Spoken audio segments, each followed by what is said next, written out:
Welcome to Yonah and the Great Fish. Here, we share powerful testimonies of Jesus to inspire your faith and prayer life. Hello, ഈ ടോക്കിലേക്ക് എല്ലാവർക്കും സ്വാഗതം. ഇന്നത്തെ നമ്മുടെ എപ്പിസോഡിലൂടെ ദൈവത്തിൻ്റെ വചനം അനുഭവ സാക്ഷ്യങ്ങളോടെ പങ്കുവെക്കുക എന്നുള്ളതാണ് ആഗ്രഹിക്കുന്നത്. അതിനുവേണ്ടി പ്രിയ മെൽവിൻ ബ്രദർ, എൻ്റെ സുഹൃത്ത്, നമ്മളോട് ഇന്നുണ്ട്.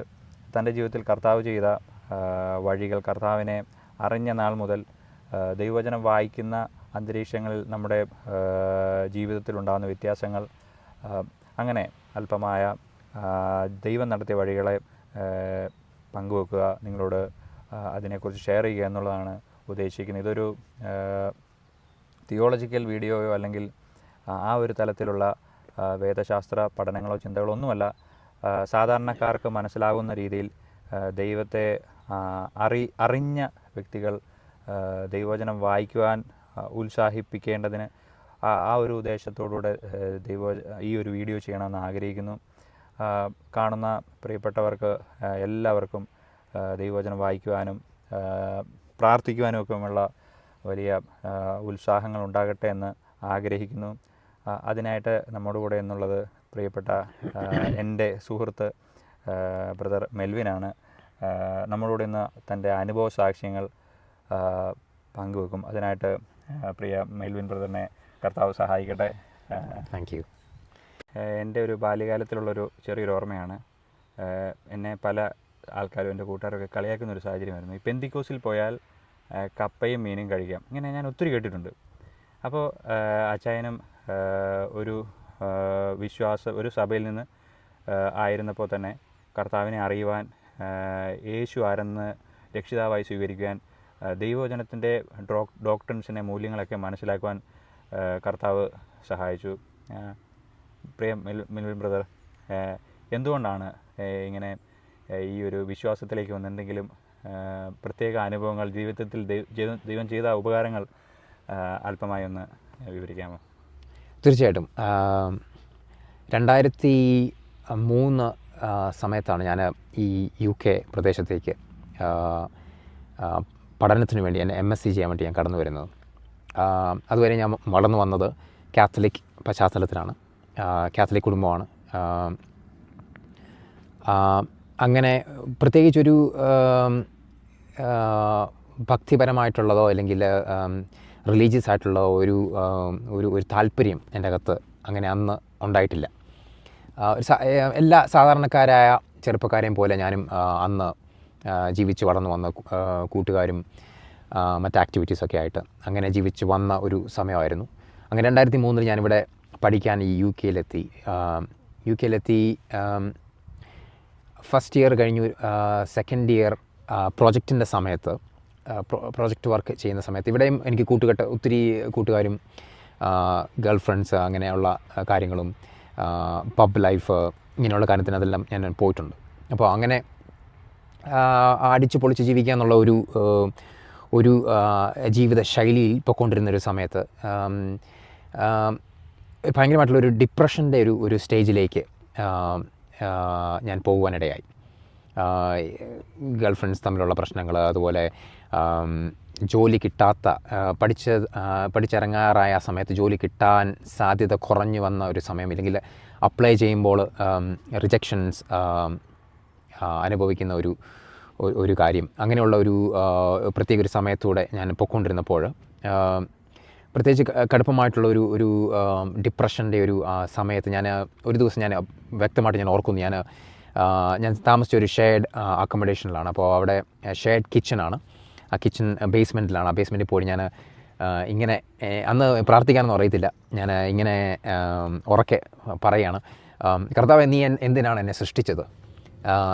നീ ഇതിനകത്ത് വല്ല അർത്ഥമുണ്ടോ? എന്നെ സൃഷ്ടിക്കുന്നതിന് പകരം എന്നെ അങ്ങ് മറന്നു കളയത്തില്ലായിരുന്നോ എന്നുള്ളൊരു ഭാഷയിൽ ഞാൻ വളരെ പ്രയാസത്തോടെ, വളരെ സങ്കടത്തോടെ ഞാൻ ഒന്നിൽ കൂടുതൽ പ്രാവശ്യം അങ്ങനെ പറഞ്ഞു എന്നാണ് ഞാൻ ഓർക്കുന്നത്. പക്ഷെ ഒരു പ്രാവശ്യമെങ്കിലും വ്യക്തമായിട്ട് ഞാൻ പറഞ്ഞു എന്ന് എനിക്ക് ഉറപ്പാണ്. അങ്ങനെ ഞാൻ പറഞ്ഞു. കുറച്ച് നാളുകൾക്ക് ശേഷം ഞാൻ ഇവിടെ, നമുക്കറിയാം നാട്ടിൽ നിന്നൊക്കെ വരുന്നവർക്ക് നമ്മൾ പാർട്ട് ടൈമും മറ്റുമൊക്കെ ചെയ്താണ് പഠനത്തോട് ഒരുമിച്ച് നമ്മുടെ കാര്യങ്ങൾ കൊണ്ടുപോകുന്നത്. നമുക്ക് പലർക്കും ലോണുള്ളവരാണ്, പലർക്കും പല ബാധ്യതകളുള്ളവരാണ്. അപ്പോൾ അങ്ങനെ മിഡിൽ ക്ലാസ് ഫാമിലിയിൽ നിന്നാണ് ഞാനും വന്നിരിക്കുന്നത്. അപ്പോൾ അങ്ങനെയുള്ള ഈ കാര്യങ്ങളൊക്കെ ഉള്ളതുകൊണ്ട് വളരെ നമ്മൾ കഷ്ടപ്പെട്ടാണ് ഇവിടെ കാര്യങ്ങൾ ചെയ്യുന്നത്. അതുപോലെ നമ്മൾ യങ്സ്റ്റേഴ്സ് ആകുമ്പോൾ നമുക്കങ്ങനെ കുക്ക് ചെയ്യാനുള്ള കാര്യങ്ങളൊന്നും അറിയത്തില്ല. അപ്പോൾ കറക്റ്റായിട്ടുള്ള ഫുഡും കാര്യങ്ങളൊന്നും ഇല്ല. അപ്പോൾ അങ്ങനെയുള്ള അതുപോലെ നമ്മുടെ ഫാമിലിയെ മിസ് ചെയ്യുന്നു. അപ്പോൾ ഒത്തിരി കാര്യങ്ങൾ, ഒത്തിരി ഡിപ്രഷനിലേക്ക് പോകാനുള്ള ഒരു അന്തരീക്ഷമാണ് പൊതുവിലുള്ളത്. അപ്പോൾ അങ്ങനെ പോയിക്കൊണ്ടിരുന്ന സമയത്ത് ഞാനിങ്ങനെ ഈ പ്രാർത്ഥന കഴിഞ്ഞ് ഞാൻ ഒരു പ്രാവശ്യം ഞാൻ ജോലി കഴിഞ്ഞ് പാർട്ട് ടൈം ജോലി ഞാൻ നൈറ്റ് ഷിഫ്റ്റ് എന്തോ ചെയ്തതിന് ശേഷം ഞാനിങ്ങനെ ബസ് സ്റ്റോപ്പിൽ ഇങ്ങനെ വെയിറ്റ് ചെയ്യാണ്. ഇങ്ങനെ ബസ് സ്റ്റോപ്പിൽ ഈ വെയിറ്റ് ചെയ്യുന്ന സമയത്ത് അവിടെ കുറച്ച് നേരം അവിടെ ഞാൻ മാത്രമേ ഉള്ളൂ ആ ബസ് സ്റ്റോപ്പിൽ. എനിക്കൊന്നൊരു സൺഡേ മോർണിംഗ് ആണ്, വളരെ നല്ലൊരു അന്തരീക്ഷമാണ്. എനിക്കൊന്നൊരു സമ്മറിൻ്റെ സമയമാണെന്ന് ഞാൻ വിശ്വസിക്കുന്നു. അപ്പോൾ ഒരു അമ്മയും കുഞ്ഞും നടന്നു വന്ന് എൻ്റെ കയ്യിലൊരു പേപ്പർ തന്നിട്ട് പോയി. പേപ്പർ തന്നിട്ട് അവർ പോയി. എന്താ പേപ്പറെന്ന് എനിക്കങ്ങനെ വലിയ പരിചയമില്ല. ഞാൻ ആ പേപ്പർ എടുത്ത് പതുക്കെ ഞാൻ വായിക്കാൻ തുടങ്ങി. അതിനകത്ത് എഴുതിയിരുന്ന ഒരു കാര്യം, ഹൂ കൺട്രോൾസ് ദ വേൾഡ്, ആരാണ് ഈ ലോകത്തെ നിയന്ത്രിക്കുന്നു എന്നുള്ള. ബ്രിട്ടീഷുകാരായിരുന്നു അതോ അവർ ആഫ്രിക്കൻസ് ആണെന്നാണ് ഞാൻ വിശ്വസിക്കുന്നത്. എനിക്ക് കറക്റ്റായിട്ട് അങ്ങ് ഓർക്കാൻ പറ്റുന്നില്ല. ഒരു 10-20 വർഷം മുമ്പ് നടന്നൊരു കാര്യമാണ്. 2005-6 സമയത്ത് 6-7 സമയത്ത് നടന്നൊരു കാര്യമാണ്. അപ്പോൾ അവർ വന്ന് ഈ പേപ്പർ തന്നു. ഞാനിത് മേടിച്ചു. എന്നിട്ട് ഞാൻ വീട്ടിൽ പോയി ജസ്റ്റ് അവിടെ ഇരുന്ന് തന്നെ ഒന്ന് ഗ്ലാൻസ് ചെയ്തു. അത് പ്രത്യേകിച്ച് ഞാൻ ആ ടൈറ്റിൽ മാത്രം ഒരു പക്ഷേ വായിച്ച് കാണും. എന്നിട്ട് പിന്നെ ഞാൻ വീട്ടിൽ പോയി ഞാനത് കാര്യമായിട്ടിരുന്നൊന്ന് വായിക്കാൻ. നമുക്ക് അന്ന് യങ്സ്റ്റേഴ്സ് ആകുമ്പോൾ നമുക്ക് സമയമുണ്ട്. അപ്പോൾ ഞാനത് ഒന്ന് കാര്യമായിട്ട് അതിൽ കൂടെ ഒന്ന് വായിക്കാൻ ഞാൻ സമയമെടുത്തു. അങ്ങനെ വായിച്ചു വന്നപ്പോൾ ഒരു ഭാഗം എന്നെ ഭയങ്കരമായിട്ട് സ്ട്രൈക്ക് ചെയ്തു. അതിനകത്ത് ഇങ്ങനെ എഴുതിയിരിക്കുന്നത്, ഈ ലോകത്തിൻ്റെ പല കാര്യങ്ങളും നിയന്ത്രിക്കുന്ന ഒരു ശക്തി, ഇവിടെ നമ്മളറിയാതെ പ്രവർത്തിക്കുന്ന ഒരു ശക്തി ഉണ്ടെന്നുള്ളൊരു കാര്യം. അത് നമ്മുടെ ജീവിതത്തെ, പലരുടെയും ജീവിതത്തെ പ്രയാസത്തിൽ കൊണ്ടുപോവുകയും അതുപോലെ നശിപ്പിക്കാൻ ശ്രമിക്കുകയും വല്ലാത്ത അവസ്ഥകളിലേക്ക് അവരെ കൊണ്ട് ഡിപ്രഷനിലേക്കും മറ്റവസ്ഥകളിലേക്ക് കൊണ്ടുപോകുന്ന ഒരു ശക്തി പ്രവർത്തിക്കുന്നുണ്ട് എന്നൊരു കാര്യത്തെക്കുറിച്ച് അതിനകത്ത് വ്യക്തമായിട്ട് എഴുതിയിരുന്നു.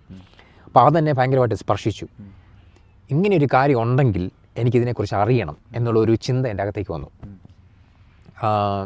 അങ്ങനെ ഞാൻ എൻ്റെ കൂടെ അന്ന് ജോലി ചെയ്യുന്ന ആ സമയത്ത് എൻ്റെ കൂടെ ഒരു വിശ്വാസിയായ ഒരു ചർച്ചിൽ പോകുന്ന ഒരു സഹോദരനുണ്ട്, ഒരു ബ്രദറുണ്ട്. അപ്പോൾ അദ്ദേഹം വളരെ ക്ലോസ് ആണ്, വളരെ നല്ല. അതുവരെ ഞാൻ സുവിശേഷം കേട്ടിട്ടില്ല. അതുവരെ ആരും എൻ്റെ അടുത്ത് സുവിശേഷം പറഞ്ഞിട്ടില്ല. കർത്താവ് രക്ഷിക്കുന്നവനാണ് എന്ന കാര്യത്തെക്കുറിച്ചൊന്നും ഞാൻ കേട്ടിട്ടില്ല. ഒരു ഗോസ്പൽ വീഡിയോ പോലും കണ്ടിട്ടില്ല.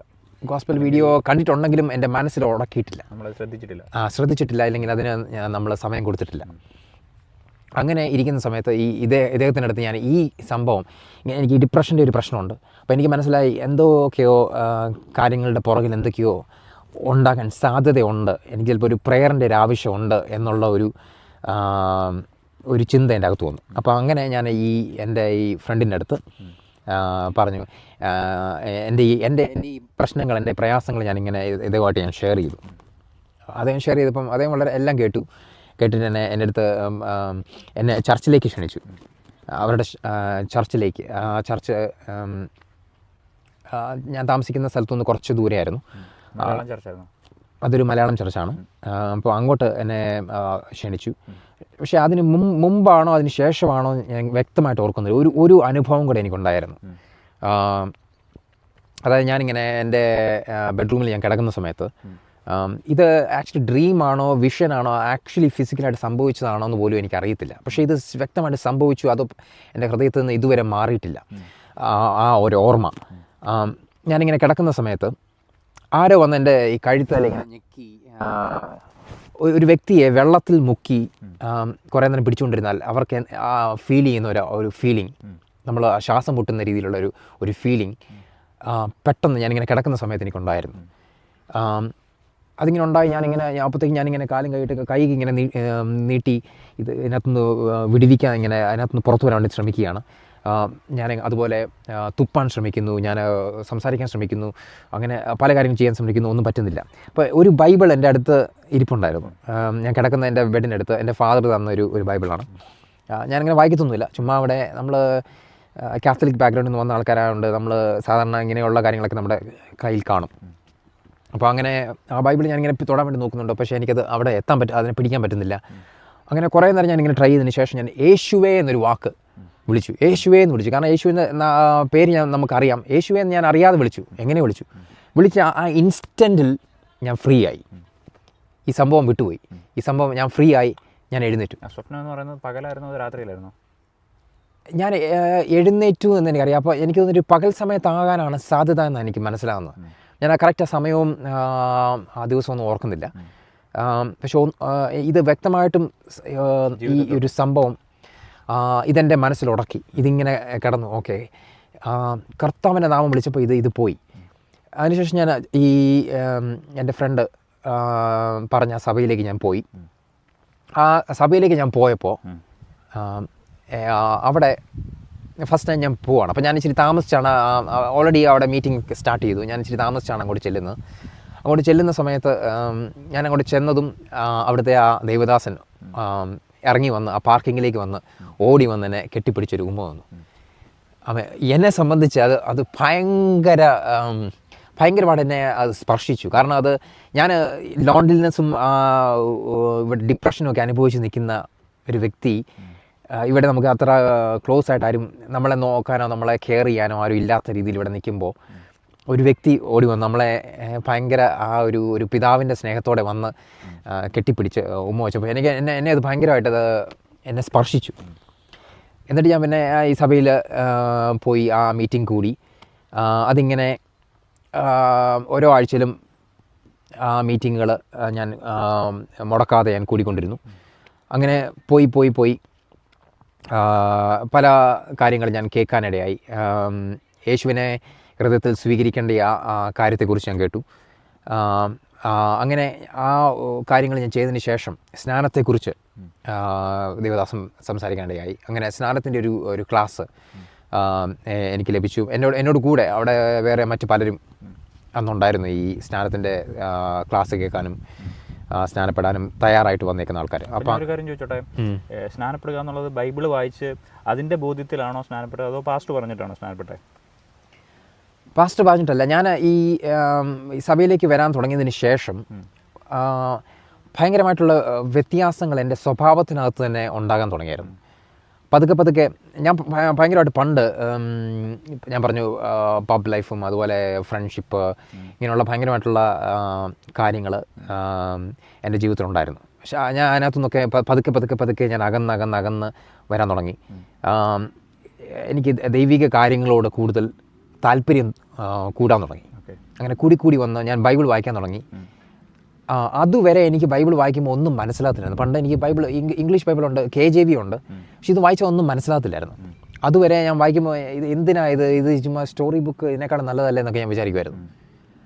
അതുവരെ ഒന്നും വായിച്ചാൽ എനിക്ക് മനസ്സിലാകത്തില്ലായിരുന്നു. പക്ഷേ ഈ കർത്താവിനെ ഞാൻ ഈ ചർച്ചിൽ പോകാൻ തുടങ്ങി, കർത്താവിനെ ഹൃദയത്തിൽ സ്വീകരിച്ചതിന് ശേഷം ബൈബിൾ വായിക്കുമ്പം ഇത് എന്നോടാണ് സംസാരിക്കുന്നത്, ഇതെന്നെക്കുറിച്ചാണ് എഴുതിയിരിക്കുന്നത് എന്ന ഒരു ബോധ്യം എന്നെ ഭരിക്കാൻ തുടങ്ങി. ഭയങ്കരമായിട്ട് ആ ഒരു കോൺഫിഡൻസ്, ഇതെന്നെക്കുറിച്ച് എഴുതിയിരിക്കുന്നത്, ഭയങ്കരമായിട്ട് എനിക്ക് ആ ഒരു ഫീലിംഗ് ഉണ്ടായി. അങ്ങനെ എനിക്ക് താല്പര്യം ഭയങ്കരമായിട്ട് വർദ്ധിച്ചു. പിന്നെ ഞാൻ ജോലി കഴിഞ്ഞ് വരുമ്പോഴും ചിലപ്പോൾ ഇരുന്ന് ബൈബിൾ ഭയങ്കരമായിട്ട് അങ്ങ് വായിക്കും. അങ്ങനെ വായിച്ച് ഭയങ്കര എനർജിയാണ്, ഭയങ്കര ബലമാണ് ഇത് വായിക്കുമ്പോൾ. ഭയങ്കര നമുക്കൊരു സംതൃപ്തി, ഒരു സമാധാനം അത് വായിക്കുന്നതിനകത്തൂടെ എനിക്ക് ഫീൽ ചെയ്യാനിടയായി. അങ്ങനെ പോയതിന് ശേഷമാണ് ഈ സ്നാനത്തിൻ്റെ കാര്യത്തിലേക്ക് കടക്കുന്നത്. എനിക്ക് തോന്നുന്നത്, എനിക്കിപ്പോൾ മിലൻ ബ്രദർ പറഞ്ഞ ഈ സാക്ഷ്യം കേട്ടപ്പോൾ എനിക്ക് തോന്നുന്നത് ജീവിതത്തിലുണ്ടായ ഒരു വലിയ ടേണിംഗ് പോയിൻ്റ് എന്ന് പറയുന്ന ആ ഒരു സ്വപ്നം കണ്ടതും ആ ഒരു വിഷൻ കണ്ടതുമാണ്. ഇന്നും എനിക്ക് തോന്നുന്നു അനേക ആൾക്കാരെ ഇങ്ങനെ ദൈവം വിഷൻ കാണിക്കുന്നു, ദർശനം കാണിക്കുന്നു, പക്ഷേ ഇതിനെ നന്നായിട്ട് പഠിക്കാനായിട്ടുള്ളൊരു സാഹചര്യം ആർക്കും ഉണ്ടാകുന്നില്ല എന്നുള്ളൊരു എനിക്കും പല വ്യക്തികൾ എൻ്റെ ഫ്രണ്ട് സർക്കിൾ പറയുന്നത് ഞാൻ കേട്ടിട്ടുണ്ട്. ഇങ്ങനെ സ്വപ്നങ്ങളും ദർശനങ്ങളും ഒക്കെ അൺയൂഷ്വൽ ആയിട്ടുള്ള കാര്യങ്ങൾ പലരും കേൾക്കുന്നുണ്ട്. പക്ഷേ ഇത് ചില ആൾക്കാർ ഇങ്ങനെയുള്ള ദൈവിക ഇടപെടലുകൾ സ്വപ്നത്തിലൂടെ കാണുമ്പോൾ ചിലർ എന്ത് ചെയ്യും, ദൈവനാമത്തിന് വേണ്ടി വേർതിരിയപ്പെടും, ദൈവവചനം വായിക്കാൻ തയ്യാറാകും. ഞാനൊരു കാര്യം ചോദിച്ചോട്ടെ, ഈ സ്നാനത്തെക്കുറിച്ചുള്ളൊരു കാര്യം. അപ്പം ദൈവവചനം വായിക്കുമ്പോൾ നമുക്ക് കാണാൻ പറ്റുന്നൊരു പശ്ചാത്തലം എന്ന് പറയുന്നത്, ദൈവം ഫിലിപ്പോസിനെ എന്ത് ചെയ്തു? ഫിലിപ്പോസിനെ ഇന്ന് ഗൂഗിൾ മാപ്പ് കാര്യങ്ങളൊക്കെ നമുക്കുണ്ട്. ഒരു സ്ഥലത്ത് പോകണമെങ്കിൽ നമുക്ക് എക്സാക്റ്റ് അഡ്രസ്സ് എന്ത് ചെയ്യാം, നമ്മൾ ഗൂഗിൾ മാപ്പിനകത്തിട്ട് കൊടുത്താൽ നമുക്ക് കറക്റ്റായിട്ട് അതിനകത്ത് നമുക്ക് ട്രേസ് ചെയ്യാൻ പറ്റും. അപ്പോൾ ഞാനിങ്ങനെ ചിന്തിക്കുമായിരുന്നു, അന്നത്തെ ആ ഒരു അപ്പോസ്തലന്മാരുടെ ആ ഒരു കാലഘട്ടത്തിൽ ദൈവം എന്ത് ചെയ്തു? പരിശുദ്ധാത്മാവിനാൽ ഫിലിപ്പോസിന് എന്ത് ചെയ്യുക? ഒരു കൃത്യം ലൊക്കേഷൻ പറഞ്ഞു കൊടുക്കുക. അപ്പോൾ കൃത്യം ലൊക്കേഷൻ പറഞ്ഞു കൊടുക്കുന്ന അന്തരീക്ഷത്തിലോട്ട് ഫിലിപ്പോസ് ചെല്ലുന്നു. അതുവരെ ദൈവത്തെ അന്വേഷിച്ച് പോകുന്ന ഒരു മനുഷ്യൻ, ദേവാലയങ്ങളും പല സ്ഥലങ്ങളിലും ദൈവത്തെ കണ്ടെത്താൻ വേണ്ടി പോകുന്ന ഒരു മനുഷ്യനായിട്ട് എത്യോപ്യൻ രാജ്ഞിയുടെ ഒരു മിനിസ്റ്ററായിട്ടുള്ള ഒരു മിനിസ്റ്റർ. അപ്പം അദ്ദേഹം ജെറുസലേം ദേവാലയത്തിലോട്ട് പോവുക.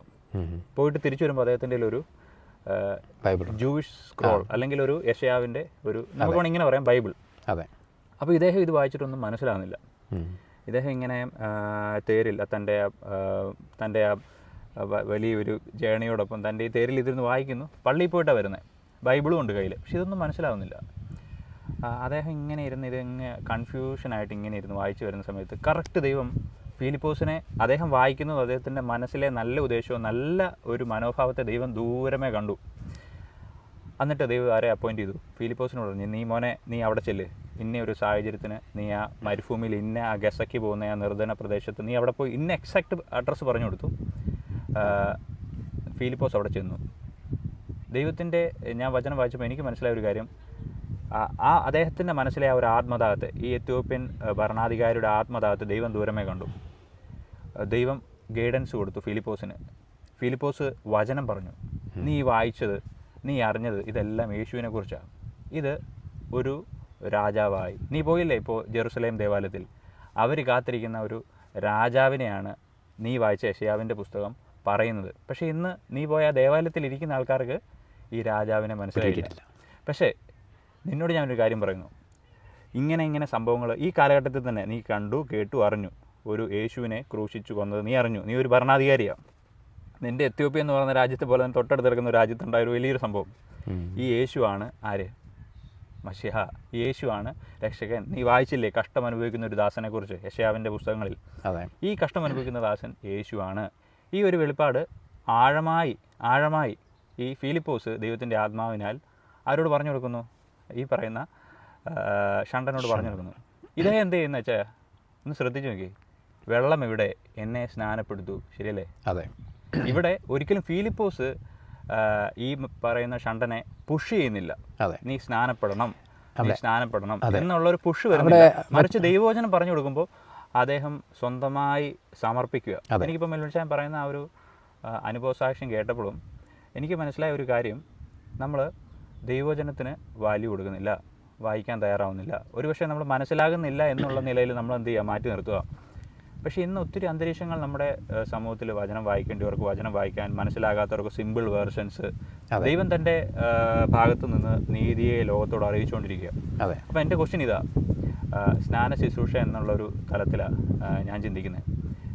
മെൽവിൻചാൻ്റെ ജീവിതത്തിൽ ഞാൻ മുമ്പേ ചോദിച്ചതുപോലെ തന്നെ ആരെങ്കിലും നിർബന്ധിച്ചോ ഇങ്ങനെ സ്നാനപ്പെടണം, അല്ലെങ്കിൽ ഏതെങ്കിലും ഒരു പാസ്റ്റർ ഇങ്ങനെ, അല്ലെങ്കിൽ ഏതൊരു പുരോഹിതൻ നീ സ്നാനപ്പെട്ടേ തീരൂ എന്നുള്ളൊരു നിർബന്ധനം വന്നോ, അതെങ്കിൽ സ്വയമായി എനിക്ക് സ്നാനപ്പെടണം എന്നുള്ളൊരു ചിന്തയാണോ വന്നേ? അതെ, തീർച്ചയായിട്ടും ഇതെൻ്റെ പേഴ്സണലായിട്ടുള്ളൊരു ഡിസിഷനായിരുന്നു. ഇതിനകത്ത് പാസ്റ്റേഴ്സിൻ്റെ അടുത്തുനിന്നോ അല്ലെങ്കിൽ എൻ്റെ പേരൻസിൻ്റെ അടുത്തുനിന്നോ അങ്ങനെ ഒരു പുഷോ അങ്ങനെ ഒരു പ്രഷറോ ഞാൻ അനുഭവിച്ചിട്ടില്ല. പിന്നെ ഇതിനകത്ത് ഞാൻ മനസ്സിലാക്കുന്ന ഒരു പ്രധാനപ്പെട്ട ഒരു കാര്യം, ദൈവത്തിൻ്റെ ഒരു കരം ഇതിനകത്തുണ്ട്.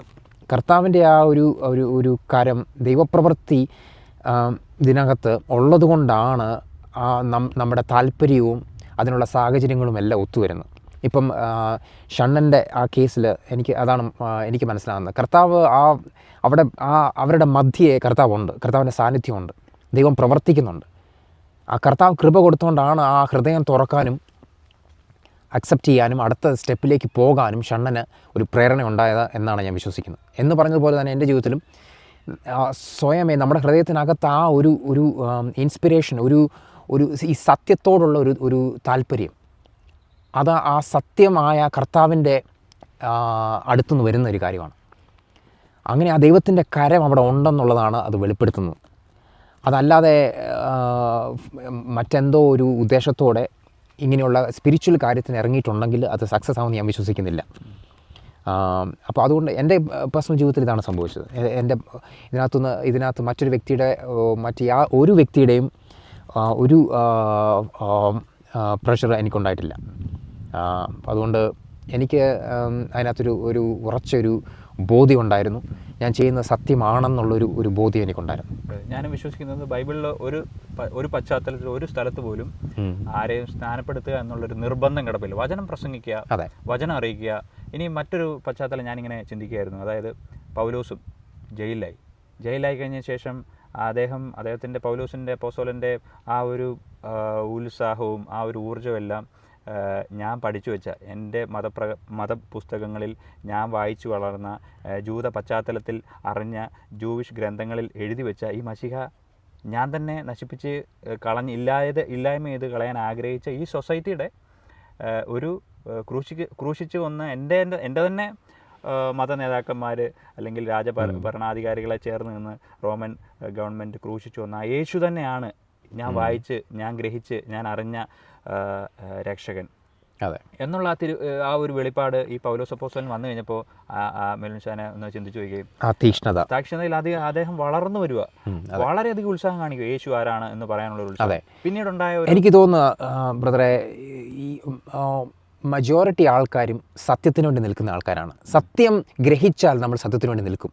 ഈ സത്യം ഗ്രഹിക്കുന്നില്ല എന്നുള്ളൊരു പ്രശ്നമാണ് പലർക്കും ഉള്ളൊരു പ്രശ്നം.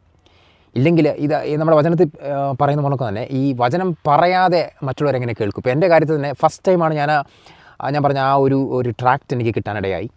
അതൊരു ടേണിംഗ് പോയിൻ്റായി. അതിനുശേഷം ഈ സുവിശേഷം ഞാൻ കേൾക്കാൻ, സഭയിൽ പോയി കേൾക്കാൻ എനിക്ക് ഇടയായി. അങ്ങനെ എനിക്കൊരു മുഖാന്തരം ഉണ്ടായി.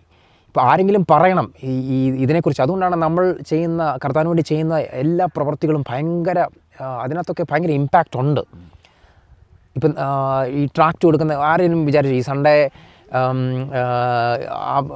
ഏർലി മോർണിംഗ് ട്രാക്ട് ഡിസ്ട്രിബ്യൂഷൻ ഒരു അമ്മയും കുഞ്ഞും കൂടെ പോയി ചെയ്യുന്ന ആ കാര്യം ഒരു വലിയ വാല്യൂ ഉള്ളൊരു കാര്യമാണെന്ന് ആരെങ്കിലും വിചാരിക്കുമോ? ഇല്ല. പക്ഷേ അതിനകത്തൊരു റിസൾട്ട് ഉണ്ടായി.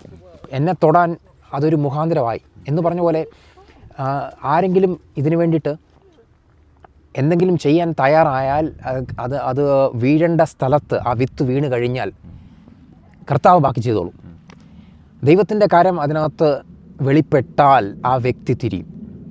ആ വ്യക്തിയിൽ വ്യത്യാസം ഉണ്ടാകും, സത്യം ഗ്രഹിക്കും, കുടുംബത്തിലും വ്യത്യാസം ഉണ്ടാകും. അതെ, ഞാൻ പറഞ്ഞു വന്നതിൻ്റെ ഒരു ഫിനിഷിംഗ് എന്ന് പറഞ്ഞാൽ ഒരു ഫിലിപ്പോസിൻ്റെ ഒരു പശ്ചാത്തലം നമ്മളിപ്പോൾ ചിന്തിച്ചു. രണ്ടാമത്തെ ഒരു പശ്ചാത്തലം ഈ പൗലോസിൻ്റെ മേലൊരു ഭയങ്കര അസാധാരണമായൊരു അധികാരം അല്ലെങ്കിൽ ഒരു നിയോഗം തൻ്റെ മേൽ വന്നു കഴിഞ്ഞതിന് ശേഷം ഒന്ന് ശ്രദ്ധിച്ചു പോകണേ. ജയിലിലായി, തന്നെ അവസാന സമയങ്ങളിൽ ജയിലിനകത്താക്കി ഒതുക്കാൻ നോക്കി. ജയിലിനകത്ത് കിടക്കുമ്പോഴും നമ്മുടെ ഓരോ രാജ്യത്തിൻ്റെ പ്രധാനമന്ത്രിമാരെ പോലെ, പ്രസിഡന്റുമാരെ പോലെ അന്നത്തെ റോമൻ ഗവൺമെൻറ്റിൻ്റെ ഉന്നതനായ അഗ്രിപ്പ ഇംഗ്ലീഷിൽ എങ്ങനെയാണെന്ന് എനിക്കറിയത്തില്ല, ഈ അഗ്രിപ്പ രാജാവിനോട് പറയാണ് ഇതൊക്കെ തന്നെയാണ് മാറ്റർ, ഇതൊക്കെ തന്നെയാണ്. ഞാനൊരു ജൂതനായിരുന്നു. ഞാൻ ഈ ജൂത പശ്ചാത്തലങ്ങളിൽ പഠിച്ചു വന്നതും വായിച്ചു വളർന്നതും എല്ലാം യേശുവിൽ, ക്രൂശിക്കപ്പെട്ട യേശുവിൽ ഞാൻ കാണുക. ഉയർത്തെഴുന്നേറ്റ വീണ്ടും വരുമെന്ന് പറയുന്ന യേശുവിൽ, മശിഹായി വരുമെന്ന് പറയുന്ന യേശുവിൽ ഞാൻ എന്ത് ചെയ്യുക? കാണുന്നു, അറിയുന്നു. ഇതായിരുന്നു എൻ്റെ പ്രഘോഷണങ്ങളും തൻ്റെ പ്രഖ്യാപനങ്ങളും എല്ലാം പൗലോസ് അപ്പോസ്തലനിൽ. ഒരു കാര്യം ശ്രദ്ധിച്ചു നോക്കിയേ, ഇത്തരം പറഞ്ഞു കഴിഞ്ഞാൽ രാജാവ് പറയാ, നീയും എന്നെ ക്രിസ്ത്യാനിയാക്കുവാൻ പ്രചോദിപ്പിക്കുന്നു. ആരാ പറയുന്നത്? രാജാവ് പറയുന്നത്. അപ്പോൾ ഇന്നും നമ്മുടെ അന്തരീക്ഷങ്ങളിൽ കഴിഞ്ഞ ദിവസമൊക്കെ ഈ ജെറുസലേമിലും ഇനി ഈവൻ ജെറുസലേം ലോകത്തിൻ്റെ ഉടനീളങ്ങളിലും ഈ സുവിശേഷ പ്രഘോഷണങ്ങൾ, സുവിശേഷം എന്ന് പറയുമ്പോൾ അതിനെ നമ്മൾ ഇപ്പം ഞാൻ ആദ്യം പറഞ്ഞ പോലെ തന്നെ ചെറുപ്പത്തിലൊക്കെ എൻ്റെ ബാല്യത്തിലൊക്കെ വളരെ നമ്മളെ കളിയാക്കാൻ നോക്കും. ഈ കപ്പയും മീനും തിന്നുക, അല്ലെങ്കിൽ എന്തെങ്കിലുമൊക്കെ പാൽപ്പൊടിയോ എന്തെങ്കിലുമൊക്കെ കെട്ടിക്കൊടുത്ത് ഇങ്ങനെയുള്ള ഒരു പശ്ചാത്തലത്തിലാണ് നമ്മളിങ്ങനെ വില കുറച്ച് കാണും. ഞാനപ്പം വചനം വായിച്ചപ്പോൾ എനിക്ക് മനസ്സിലായ ഒരു കാര്യം, യേശുവിൻ്റെ കൂടെ നടന്നതും യേശുവിൻ്റെ അനുയായികളെല്ലാം ഗലീലിയൻസ് ആയിരുന്നു. അതുവരെ ഉണ്ടായിരുന്ന ഒരു ജൂതന്മാരും ഒക്കെ പറയുന്നില്ലേ, ഇവൻ പാപികളോടും അല്ലെങ്കിൽ ചുങ്കക്കാരോടും കൂടെ ഒരു ജീവിക്കുന്നു, അല്ലെങ്കിൽ ഒരു ഹൈ ക്ലാസ് സൊസൈറ്റിയോട് നിന്നപ്പോൾ യേശുവിൻ്റെ സാക്ഷികളായി തീർന്നു. യേശുവിൻ്റെ സാധാരണക്കാരായിട്ടുള്ളവരും ബുദ്ധിമുട്ടും കഷ്ടതയും ഒക്കെ അനുഭവിക്കുന്ന സാധാരണക്കാരായിട്ടുള്ള ആൾക്കാരായിരുന്നു. അപ്പോൾ ഇന്നും ശരിക്കും നോക്കി കഴിഞ്ഞാൽ അച്ഛൻ എന്ന് പറഞ്ഞു ആഫ്രിക്കൻസ് ആയിരിക്കും എന്ന് പറഞ്ഞു ട്രാക്ട് വന്നാണ്. ഇന്ന് ഈ UK ദൈവത്തിൻ്റെ വചനം ശക്തമായി മറ്റുള്ളവരോട് അറിയിക്കുന്നത് ഈ സാധാരണക്കാരായിട്ടുള്ള ആൾക്കാരെന്ന് നമ്മൾ വിചാരിക്കുന്ന ആൾക്കാരാണ്. അവർ ധൈര്യത്തോടുകൂടി യേശുവിനെ കുറിച്ച് പറയുന്നത്. അതെ, ധൈര്യത്തോടുകൂടി യേശുവിനെ കുറേനക്കാരനായ ശിമോൻ ക്രൂശ് ചുമന്ന പോലെ. അതെ, ഇന്നും എന്തുകൊണ്ടാണ് വലിയ ഉന്നതന്മാരാന്ന് പറയുന്ന ജ്ഞാനികളാന്ന് പറയുന്ന രാജാക്കന്മാർ, രാജ്യങ്ങൾ, സാമ്രാജ്യങ്ങൾ, ഭൗതിക ശക്തികളൊക്കെയും വീഴുമ്പോൾ ദൈവരാജ്യത്തിൻ്റെ സുവിശേഷം ഇന്നും എന്തുകൊണ്ടാണ് ഇങ്ങനെ വളരെ ശക്തമായി പ്രഘോഷിക്കപ്പെടുന്നത്? അല്ലെങ്കിൽ ദൈവവചനം പറയുന്നത് ഭൂമിയുടെ അറ്റങ്ങളോളം എന്ത് ചെയ്യും, ഈ സുവിശേഷം പ്രചരിക്കപ്പെടും. ഇന്നിപ്പം നമ്മൾ ഈ അനുഭവസാക്ഷ്യങ്ങൾ പോലും എത്തുക, എഡിറ്റ് ചെയ്യുക, ഷൂട്ട് ചെയ്യുക, യൂട്യൂബ് വഴി ലോകത്തിൻ്റെ അറ്റങ്ങളോളം ഏത് സ്പോട്ടിലും സ്പോണ്ടേനിയസ് ആയിട്ട് ഈ ഒരു സാധനം ഷെയർ ചെയ്യുന്നു. അങ്ങനെ ഒരു കാലഘട്ടത്തിലേക്ക് നമ്മൾ എത്തിയിരിക്കുകയാണ്. അതെ അതെ, വളരെ ഫാസ്റ്റ് ആയിട്ട് എത്തിയിരിക്കുക. എല്ലാത്തിൻ്റെ ഒരു അവസാന ഒരു സമയത്തേക്ക് നമ്മൾ വന്നിരിക്കുകയെന്നാണ് ഞാൻ വിശ്വസിക്കുന്നത്. നമ്മൾ ആദിമ നൂറ്റാണ്ടിൽ കർത്താവിൻ്റെ സമയത്തുള്ള ആ ഒരു സമയം മുതൽ ഇങ്ങോട്ട് എടുത്തു കഴിഞ്ഞാൽ എനിക്ക് തോന്നുന്നു പ്രോഫസീസ്, വചനത്തിൽ എഴുതിയിരിക്കുന്ന ദൈവത്തിൻ്റെ വചനത്തിൻ്റെ നിവർത്തീകരണം ഇതുപോലെ പടിപടിയായി നടന്ന ഒരു സമയമില്ല എന്നുള്ളതാണ് നമുക്ക് കാണാൻ കഴിയുന്നത്. അപ്പോൾ അത്രയും ശക്തമായി ഈ സമയത്ത് ദൈവത്തിൻ്റെ വചനം ഞാൻ വിശ്വസിക്കുന്നു അതിൻ്റെ ശക്തിയോടെ പ്രഘോഷിക്കപ്പെടും. യെസ്, അതിന് ദൈവം വ്യക്തികളെ എഴുന്നേൽപ്പിക്കുമെന്ന് ഞാൻ വിശ്വസിക്കുന്നു. ചോദ്യം ഇതായിരുന്നു, അതായത് കർത്താവ് മടങ്ങി വരുമോ?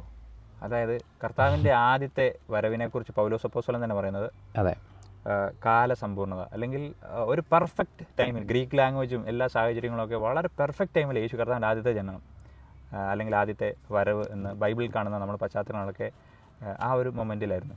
പക്ഷേ ഇന്നത്തെ കാലം അതുപോലെ തന്നെ എല്ലാ ലാംഗ്വേജ് റെഡി, ലോകത്തിലൊരു വലിയ ഉണർവ് ഒന്നല്ലെങ്കിൽ മറ്റൊരു വശത്ത് നടന്നുകൊണ്ടിരിക്കുന്നു. ദൈവം ചിലരെ പ്രിപ്പയർ ചെയ്തുകൊണ്ടിരിക്കുക. ഞാനൊരു കാര്യം ചോദിച്ചോട്ടെ, ബൈബിളിനകത്ത് നമ്മൾ കണ്ടു, അല്ലെങ്കിൽ നമ്മുടെ ഈ ചെറിയൊരു സാക്ഷ്യങ്ങൾ നമ്മൾ കണ്ടു, ബൈബിൾ വായിക്കുന്നതിനകത്ത് വളരെ പ്രാധാന്യമുണ്ട്. ചില ഡോക്ട്രിൻസ് എന്ന് പറയുമ്പോൾ സ്നാനം, പരിശുദ്ധാത്മാഭിഷേകത്തെക്കുറിച്ച് പിന്നീട് നമുക്കൊരു ദിവസം ചർച്ച ചെയ്യാം. അതുപോലെ വളരെ ഇമ്പോർട്ടൻ്റ് ആയിട്ടുള്ളൊരു ബിബ്ലിക്കൽ വാല്യൂം, അല്ലെങ്കിൽ ഇന്ന് ഇസ്രായേലിൽ മടങ്ങി വന്നേക്കുന്ന ഈ ദീർഘ യഹൂദന്മാർ അവർ പറയുന്നത് യേശു ക്രിസ്തു എന്ത് ചെയ്യും, മശിഹ എന്ത് ചെയ്യും, മശിഹ വരും, ഉടനെ മശിഹ വരും. അപ്പം അവർക്കൊരു തിരിച്ചറിവുണ്ടാവും. അവരുടെ തന്നെ ബൈബിളിൽ, അവരുടെ തന്നെ പുസ്തകങ്ങളിൽ പറയുന്നു, പല പ്രവചനങ്ങൾ പറയുന്നു, അവരെന്ത് ചെയ്യും, കുത്തിവെങ്കിലേക്ക് തിരിഞ്ഞു നോക്കും. അങ്ങനെ ഒരു കാലഘട്ടത്തിൻ്റെ എക്സാക്റ്റ് ടൈമിലാണ് നമ്മൾ നിൽക്കുന്നത്. ഇനിയും ഞാൻ കഴിഞ്ഞ ദിവസം ഒരു നമ്മുടെ ഇതര സമൂഹത്തിൻ്റെ ഒരു പ്രഭാഷകൻ പുള്ളി പറയുന്നത് കേട്ട, ഈസാ നബി എന്ത് ചെയ്യും, രക്ഷകനായി മടങ്ങി വരും, ഈസാ നബി രക്ഷകനായി മടങ്ങി വരുമെന്ന് ഒരു അവരുടെ വലിയൊരു സമൂഹത്തിലെ പ്രഭാഷകന്മാർ അവരും വിശ്വസിക്കുന്നു, പ്രഘോഷിക്കുന്നു. ഇനിയും ക്രൈസ്തവരായിട്ടുള്ള അനേക ആൾക്കാർ ഒരു കാലഘട്ടത്തിലൊക്കെ പെന്തിക്കോസിലെ കുറേ നാളുകൾ കൊണ്ട് പ്രസംഗിക്കുമായിരുന്നു, യേശു എന്ത് ചെയ്യും, മടങ്ങി വരും. പക്ഷേ ഇന്ന് അത്രയും ഒരു തലത്തിൽ അങ്ങനെ പ്രസംഗങ്ങൾ കുറവ്, അങ്ങനെയുള്ള പ്രാസംഗികർക്കും അവസരങ്ങളില്ല. ഒരുപക്ഷെ പല ഡേറ്റുകൾ ചൈനനെ അറിയാം, പല ആൾക്കാരെന്ത് ചെയ്യുന്നു, കർത്താവിൻ്റെ മടങ്ങി വരോ ഇന്ന ദിവസം ഉണ്ടാവും. ദൈവവചനത്തിനൊരു നിലപാടുണ്ട്, ആ നിലപാടിൽ നിന്ന് പുറത്തുപോയി ചില ഡേറ്റുകളൊക്കെ പ്രഖ്യാപിച്ചു. അങ്ങനെ വന്നു കഴിഞ്ഞപ്പോൾ 5 മണവാട്ടികൾ ഉറങ്ങുന്നത് പോലെ തന്നെ ഇന്നും ചില മണവാട്ടികൾ അല്ലെങ്കിൽ ചില വ്യക്തികൾ, ചില സഭകൾ ഉറങ്ങിപ്പോവാണോ? നമ്മുടെ കർത്താവിൻ്റെ വരവുമായി ഇതിന് ഈ ഒരു കാലഘട്ടത്തിന് എത്ര പ്രാധാന്യമുണ്ട്? ഡേറ്റും കാര്യങ്ങളും വചനത്തിൽ തന്നെ എഴുതിയിട്ടുണ്ട്. നമ്മൾ അറിയേണ്ടതല്ല എന്ന്, പിതാവിൻ്റെ പക്കലുള്ളൊരു ഡിസിഷനാണ്, പുത്രൻ പോലും അറിയുന്നില്ല എന്ന് കർത്താവ് വ്യക്തമാക്കിയിട്ടുണ്ട്. അപ്പോൾ അങ്ങനെയാണെങ്കിൽ എനിക്ക് തോന്നുന്നു ആ ഡേറ്റ് നോക്കി പോകേണ്ടിയ ഒരു വസ്തുത ശരിയല്ല വിശ്വാസികളെ സംബന്ധിച്ച്. രണ്ടാമത്തെ കാര്യം, നമ്മൾ ഏത് സമയത്തും ഒരുങ്ങിയിരിക്കാൻ ബാധ്യസ്ഥരാണ്. പ്രത്യേകിച്ച് ഞാൻ നേരത്തെ പറഞ്ഞ പോലെ കർത്താവിൻ്റെ ആ പുനരുത്ഥാനത്തിന് ശേഷം ആ ഒരു സമയം മുതൽ ഇന്ന് വരെ നോക്കിക്കഴിഞ്ഞാൽ പല യാമങ്ങളായിട്ട് നമ്മൾ ഈ കാലഘട്ടങ്ങളെ തിരിച്ചു കഴിഞ്ഞാൽ അവസാനത്തെ യാമത്തിലാണ് നമ്മൾ നിൽക്കുന്നതെന്നാണ് എനിക്ക് മനസ്സിലാകുന്നത്. അപ്പോൾ അവസാനത്തെ യാമത്തിൻ്റെ അവസാനത്തെ മിനിറ്റുകളിലാണ് നമ്മൾ നിൽക്കുന്നത് എന്ന് പറയുന്നതിനകത്ത് തെറ്റുണ്ടെന്ന് എനിക്ക് തോന്നുന്നില്ല. വെള്ളപ്പൊക്കത്തിന് മുമ്പ് നോഹ പ്രസംഗിക്കുമായിരുന്നു, പ്രസംഗിയായി അനേകരോട് എന്ന് പറഞ്ഞതുപോലെ ഇന്നും അനേകർ എഴുന്നേറ്റിട്ടുണ്ട്, പ്രസംഗിക്കുന്നുണ്ട്. ഇന്നും അന്ന് ചെയ്ത പോലെ തന്നെ ഇന്നും സുവിശേഷം പ്രസംഗിക്കപ്പെടുന്നുണ്ട്. അനേകം പേരെ പെട്ടകത്തിൽ കയറുന്നുണ്ട്. ഇതിനകത്ത് നമ്മൾ മനസ്സിലാക്കേണ്ട ഒരു കാര്യം, കർത്താവ് എടുത്തു പറയുന്നൊരു കാര്യം, ഈ അർദ്ധരാത്രിക്ക് മണവാളൻ്റെ ശബ്ദം കേട്ടു എന്നാണ് വചനത്തിൽ എഴുതിയിരിക്കുന്നത്. എല്ലാവരും ഉറങ്ങിക്കിടക്കുന്ന പോലെ. അപ്പോൾ എനിക്ക് തോന്നുന്നു അർദ്ധരാത്രി എന്ന് ഉദ്ദേശിക്കുന്നത് ഉറങ്ങിക്കിടക്കുന്ന എന്നുള്ള രീതിയിൽ എടുക്കാം. പക്ഷേ ആ ദിവസത്തിൻ്റെ ലാസ്റ്റ് സമയം എന്നും വേണമെങ്കിൽ എടുക്കാം. അപ്പോൾ ഞാൻ പറഞ്ഞ ആ ഒരു ഈ കാലഘട്ടത്തെ പല യാമങ്ങളായിട്ട് തിരിച്ചു കഴിഞ്ഞാൽ ഈ അർദ്ധരാത്രിയുടെ യാമം ഏറ്റവും അവസാനത്തെ ആ ഒരു സ്റ്റേജാണ് എന്നാണ് കാണാൻ കഴിയുന്നത്. അങ്ങനെയാണെങ്കിൽ നമ്മൾ വളരെ അടുത്താണ്, നമുക്കധികം സമയമില്ല എന്നുള്ളതാണ്. പക്ഷേ കർത്താവിന് വേണ്ടി നിൽക്കേണ്ട വ്യക്തികളെ കർത്താവ് ഒരുക്കും, പരിശുദ്ധാത്മാവ് ഒരുക്കും. അതാണ് നമുക്ക് 10 കന്യകമാരുടെ ഉപമയിൽ കാണാൻ കഴിയുന്നു. ഈ ഒരു കാര്യത്തിൽ നമ്മൾ ചിന്തിച്ചു നോക്കിക്കഴിഞ്ഞാൽ വചനത്തിനകത്ത് എല്ലാ മൂല്യങ്ങളും നമ്മൾ മനസ്സിലാക്കുന്നു, ഗ്രഹിക്കുന്നു. എനിക്ക് തോന്നുന്നത് ഏറ്റവും ഈ കാലഘട്ടത്തിൽ നമ്മൾ ജീവിക്കുമ്പോൾ, നമ്മൾ 2026 ഓഗസ്റ്റ് മാസം ഈ 8-ാം തീയതി നമ്മൾ ജീവിക്കുമ്പോൾ നമ്മൾ ഏറ്റവും കൂടുതൽ റെഡി ആവേണ്ടത് കർത്താവിൻ്റെ വരവിന് വേണ്ടി തന്നെ ആയിരിക്കണം, ഏത് സമയത്തും, അല്ലേ? ഒരു വിശ്വാസിയുടെ പ്രത്യാശ എന്ന് പറയുന്നത്, നമ്മൾ രക്ഷിക്കപ്പെട്ടു വന്നത് എന്തിനാണ്? നമ്മൾ കർത്താവിലേക്ക് ചേരാനാണ്. കർത്താവിനെ കാണുവാനും കർത്താവിൻ്റെ കൂടെ ജീവിക്കാനുമാണ് നമ്മൾ രക്ഷിക്കപ്പെട്ടത് തന്നെ. അപ്പോൾ പിന്നെ നമ്മുടെ എപ്പോഴും ഉള്ള പ്രത്യാശയും നമ്മളെപ്പോഴും സൂക്ഷിക്കേണ്ട പ്രത്യാശ അത് തന്നെയാണ്. വിശ്വാസം, പ്രത്യാശ, സ്നേഹം, ഈ മൂന്നും നിലനിൽക്കുന്നു. ഇത് മൂന്നും കൊണ്ടേ നമുക്ക് മറ്റേ ലോകത്തേക്ക്, സ്വർഗത്തേക്ക് പോകാൻ പറ്റത്തുള്ളൂ. അപ്പോൾ ഈ പ്രത്യാശ എന്ന് പറയുന്ന ഒരു വിശ്വാസിയെ സംബന്ധിച്ച് ദൈവവചനത്തിൻ്റെ അടിസ്ഥാനത്തിൽ വളരെ വളരെ പ്രധാനപ്പെട്ടതാണ്, അടിസ്ഥാനപരമായിട്ടുള്ളൊരു വിഷയമാണ്. നമ്മളതിനെ മുറുകെ പിടിച്ച് നമ്മുടെ പ്രത്യാശയ്ക്ക് ഭംഗം വരാത്ത രീതിയിൽ നമ്മുടെ ജീവിതത്തെ കൊണ്ടുപോകേണ്ടത് വളരെ പ്രധാനപ്പെട്ട കാര്യമാണ്. നമ്മളത് ശോധന ചെയ്യണം. അത് നമ്മൾ വിശ്വാസികൾ നമുക്ക് ഈ പ്രത്യാശ ഉണ്ടോ, അതോ എൻ്റെ പ്രത്യാശയ്ക്ക് ഒരു മങ്ങൽ വന്നോ എന്ന് നമ്മൾ ശോധന ചെയ്യണം ഇടയ്ക്ക്. ഞാനങ്ങനെ ചെയ്യാറുണ്ട്. ഞാനങ്ങനെ ഒരു കാര്യം ചോദിച്ചോട്ടെ. ഇപ്പോൾ അച്ഛൻ്റെ വ്യക്തിപരമായ ജീവിതത്തിൽ ഞാൻ പലരും പറയുന്നത് ഞാൻ കേട്ടിട്ടുണ്ട്, ക്രൈസ്തവരാണ്, നമ്മുടെ കൂട്ടത്തിലുള്ള നമ്മുടെ പ്രാർത്ഥനയ്ക്കൊക്കെ വരുന്ന ആൾക്കാരും പലരും പറയുന്ന ഒരു കാര്യം എന്ന് പറഞ്ഞാൽ, എനിക്ക് പാട്ട് കേൾക്കുമ്പോഴാണ് എന്ത് ചെയ്യുന്നത്, ഈ പറയുന്ന പോലെ തന്നെ ആത്മീയ അന്തരീക്ഷം ഉണ്ടാകുന്നത്. പക്ഷേ യഥാർത്ഥത്തിൽ ഞാൻ മനസ്സിലാക്കുന്നതെന്ന് പറഞ്ഞു കഴിഞ്ഞാൽ, അച്ഛൻ്റെ ഒരു ജീവിത അനുഭവം കൂടെ ഷെയർ ചെയ്യുക, പ്രാർത്ഥനയ്ക്ക് വളരെയധികം പ്രാധാന്യമുണ്ടെന്നാണ് എനിക്ക് മനസ്സിലാകുന്നത്. യേശു കർത്താവിന് പറഞ്ഞു, നിങ്ങൾ കതകടച്ച് മുറിക്കകത്ത് കയറി രഹസ്യത്തിൽ പ്രാർത്ഥിക്കണം. അപ്പോൾ ഈ മെലുവൻ അച്ഛൻ്റെ ജീവിതത്തിൽ ഈ ഒരു പ്രാർത്ഥന നമ്മൾ മറ്റ് പശ്ചാത്തലത്തിൽ നിൽക്കുമ്പോൾ എനിക്കറിയത്തില്ല മറ്റൊരു ഇതര സമൂഹങ്ങൾ എങ്ങനെയാണ് അവരുടെ വ്യക്തിപരമായ പ്രാർത്ഥനയെ പ്രോത്സാഹിപ്പിക്കുന്നത് എനിക്കറിയത്തില്ല. പക്ഷേ ഞാൻ ചെറുപ്പം തൊട്ട് കേട്ട് വന്നേക്കുന്ന ഒരു സാഹചര്യത്തിൽ ദേവദാസന്മാർ, പാസ്റ്റർമാരൊക്കെ പറയുന്നതിനകത്ത് എൻ്റെ വളരെ ഹൃദയത്തിനകത്ത് കിടക്കുന്ന ഒരു വലിയ സീഡാണിത്. എന്ത് ചെയ്യുക, രഹസ്യത്തിൽ നമ്മൾ എന്ത് ചെയ്യണം, പ്രാർത്ഥിക്കണം. രഹസ്യത്തിൽ ദൈവസന്നിധിയിൽ സമയം സ്പെൻഡ് ചെയ്യണം. അപ്പോൾ എനിക്ക് ചുരുങ്ങിയ വാക്കുകളിൽ ഇതും കൂടെ ഒന്ന് പറഞ്ഞല്ലോ, എങ്ങനെയായിരിക്കണം നമ്മൾ പ്രാർത്ഥിക്കേണ്ടത്? അത് അല്ലെങ്കിൽ പച്ചാൻ പറഞ്ഞ പോലെ പഴയ ഒരു പശ്ചാത്തലം, പഴയ ഒരു വിശ്വാസം, ആ വിശ്വാസത്തിനകത്ത് നമ്മൾ ഒരു പള്ളിയിൽ പോയി നിൽക്കുക. ആ പള്ളിയിൽ പോയി നിൽക്കുമ്പോൾ നമ്മുടെ ഹൃദയത്തിനകത്ത് വരുന്നതെന്ന് പറഞ്ഞു കഴിഞ്ഞാൽ, ചിലപ്പോൾ ഒരു പക്ഷേ ഞാൻ UK പോകണം, എനിക്ക് UK വിസ ശരിയാകണം, എനിക്ക് എൻ്റെ വീട് ഇച്ചിരി മോശമായിട്ട് എടുക്കണം, വീട് നന്നാക്കണം, അപ്പോൾ എന്നെ അതിനെ എന്ത് ചെയ്യണം, സഹായിക്കണം. അല്ലെങ്കിൽ ആ മറ്റ് പഴയ വിശ്വാസത്തിൽ പോയി നിൽക്കുമ്പോൾ നമ്മുടെ ഹൃദയത്തിലൂടെ പല പല ചിന്ത കടന്നു വരും. അപ്പോൾ വിശ്വാസത്തിൽ ദൈവവചനം വായിക്കാൻ തുടങ്ങി, ദൈവവചനത്തിൻ്റെ മൂല്യങ്ങളെ അറിഞ്ഞു, പിന്നീട് എന്ത് ചെയ്തു, ഒരു ദൈവവൈതലായി ജീവിക്കുവാൻ, ദൈവവചനപ്രകാരം ജീവിക്കുവാൻ വേണ്ടി, ബൈബിളിൻ്റെ അടിസ്ഥാനത്തിൽ ജീവിക്കാൻ വേണ്ടി അച്ഛൻ തയ്യാറായി. അത് കഴിഞ്ഞതിന് ശേഷം നമ്മൾ പ്രാർത്ഥിക്കുക എന്നുള്ളൊരു അന്തരീക്ഷത്തിൽ നമ്മളൊരു മുറിക്കകത്ത് കയറുന്നു, നമ്മുടെ പ്രാർത്ഥനയ്ക്ക് വേണ്ടി നമ്മളെ സമർപ്പിക്കുന്നു. നമ്മുടെ ഹൃദയത്തിലൂടെ എന്തൊക്കെ പ്രാർത്ഥനാ വിഷയങ്ങൾ, എന്തൊക്കെ കാര്യങ്ങളായിരിക്കണം വചനപ്രകാരം നമ്മൾ ദൈവസന്നിധിയിൽ നമ്മൾ കൊടുക്കേണ്ടത്?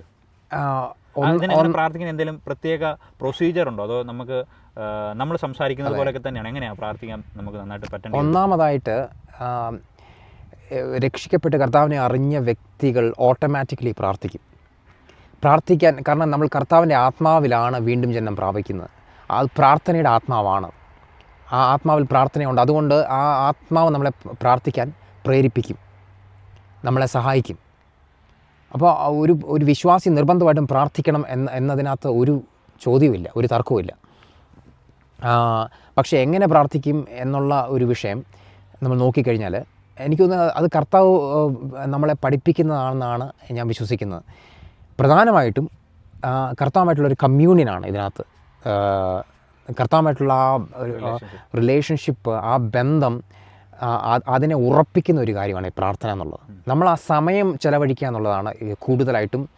കുറേ കാര്യങ്ങൾ നമ്മൾ ബാബിൾ ചെയ്ത് സംസാരിക്കുന്നതിനെക്കാട്ടിലും നമ്മൾ പറയുന്ന ഒരു പക്ഷേ 90% കാര്യങ്ങളും എന്താ പറയുക, ജങ്കായിരിക്കാം, ഗാർബേജ് ആയിരിക്കാം. പക്ഷേ ദൈവസന്നിധിയിൽ ഒരു 10 മിനിറ്റെങ്കിൽ 10 മിനിറ്റ് നമ്മൾ കർത്താവിന് വേണ്ടി മാത്രം വേർതിരിക്കാൻ കഴിഞ്ഞാൽ ആ സാന്നിധ്യത്തിനകത്ത് പോയി ഇരിക്കുക എന്നുള്ളതാണ് ഇതിനകത്തെ ഒരു ഭയങ്കര ഒരു രഹസ്യം. ആക്ച്വലി ആ സാന്നിധ്യത്തിനകത്ത് നമ്മൾ ഇരിക്കുമ്പോൾ അത് നമ്മളെ ബിൽഡ് ചെയ്യാൻ തുടങ്ങും. നമ്മൾ ഓരോ പ്രാവശ്യം ഇരിക്കുമ്പോൾ നമുക്ക് ആ പ്രാർത്ഥനയോട് അല്ലെങ്കിൽ പ്രാർത്ഥിക്കാനുള്ള നമ്മുടെ കപ്പാസിറ്റി അത് വർദ്ധിപ്പിക്കും. അപ്പോൾ എനിക്ക് മനസ്സിലായത് ദൈവ സാന്നിധ്യം വരുമ്പോൾ നമ്മൾ ഓട്ടോമാറ്റിക്കലി പ്രാർത്ഥിക്കും എന്നുള്ളതാണ്. നമ്മൾ പ്രാർത്ഥിക്കേണ്ടും വണ്ണം നമ്മൾ പ്രാർത്ഥിക്കും. പ്രാർത്ഥിക്കാത്ത വ്യക്തിയാണെങ്കിൽ നമ്മൾ അങ്ങനെ പയ്യെ ചെയ്തു തുടങ്ങാം, അങ്ങനെ ചെയ്ത് തുടങ്ങണം. ദൈവ സാന്നിധ്യത്തിന് വേണ്ടി പോകണം. പ്രാർത്ഥന ഒരിക്കലും ബോറിങ് ആകത്തില്ല. യഥാർത്ഥമായി ദൈവ സാന്നിധ്യത്തിലാണ് നമ്മൾ ഇരിക്കുന്നതെങ്കിൽ പ്രാർത്ഥന ഒരിക്കലും ബോറിങ് അല്ല. ഇതാണ് ഞാൻ മനസ്സിലാക്കിയ ഒരു രഹസ്യം. എനിക്ക് പണ്ട് പ്രാർത്ഥിക്കാൻ ഭയങ്കര, നമ്മളൊരു കത്തോലിക്ക ബാക്ക്ഗ്രൗണ്ടൊക്കെ നിൽക്കുമ്പോൾ പ്രാർത്ഥിക്കാൻ പറഞ്ഞാൽ എന്തോ ഒരു അനുഭവമാണ്. എനിക്ക് പ്രാർത്ഥിക്കാൻ ഒരു താല്പര്യമില്ലായിരുന്നു. വിശ്വാസത്തിലേക്ക് വന്നതിന് ശേഷവും പലപ്പോഴും പ്രാർത്ഥനയിൽ ഡ്രൈനെസ് അനുഭവിച്ച അവസ്ഥകൾ എനിക്കുണ്ടായിട്ടുണ്ട്. പക്ഷേ ഇതിനകത്തെ ഈ കാര്യങ്ങളെ തിരിക്കുന്ന ഒരു കാര്യമാണ് അഭിഷേകം. നമുക്ക് ഒരു പരിശുദ്ധാത്മാവിൻ്റെ ആ അഭിഷേകത്തിൽ നിൽക്കുന്നൊരു വ്യക്തിയാണെങ്കിൽ പ്രാർത്ഥന ഭയങ്കര ഈസിയാണ്. മാത്രമല്ല പ്രാർത്ഥന നമ്മളെ എൻജോയ് ചെയ്യും മണിക്കൂറുകൾ. ആക്ച്വലി ദൈവ സാന്നിധ്യം നമ്മൾ പ്രാർത്ഥിക്കുമ്പോൾ, നമ്മൾ മുട്ടുമടക്കുമ്പോൾ ദൈവ സാന്നിധ്യം ഇറങ്ങും, നമ്മളെ തൊടും. നമ്മളെ തൊടാനുള്ള നമ്മളോട് നമുക്ക് ആ സ്വർഗീയമായത് അനുഭവിക്കാനുള്ള ഒരു ഭയങ്കര ഓപ്പർച്യൂണിറ്റിയാണ് പ്രാർത്ഥന എന്നുള്ളത്. അത് അനുഭവിക്കാൻ കഴിയുന്നില്ലെങ്കിൽ യു ആർ മിസ്സിങ് ഇറ്റ് എന്നുള്ളതാണ് എനിക്ക് മനസ്സിലാകുന്നത്. ആ ദൈവത്തിൻ്റെ ഈ ഭൂമിയിൽ നമുക്ക് ദൈവത്തിൻ്റെ ആ സാന്നിധ്യം, സ്വർഗത്തിൻ്റെ ആ സാന്നിധ്യം, ആ ടാഞ്ചിബിൾ എന്ന് പറയാൻ എനിക്ക് പേടിയാണ്. എന്നാലും ടാഞ്ചിബിളിൻ്റെ അടുത്ത് വരെ പോകുന്ന രീതിയിലുള്ള ഒരു കാര്യത്തെ നമുക്ക് അനുഭവിക്കാൻ കഴിയും നമ്മുടെ ശരീരത്തിൽ. ഞാൻ അങ്ങനെ ആ പ്രാർത്ഥന ശൈലി ഫോളോ ചെയ്യുന്ന ഒരാളാണ് ഞാൻ.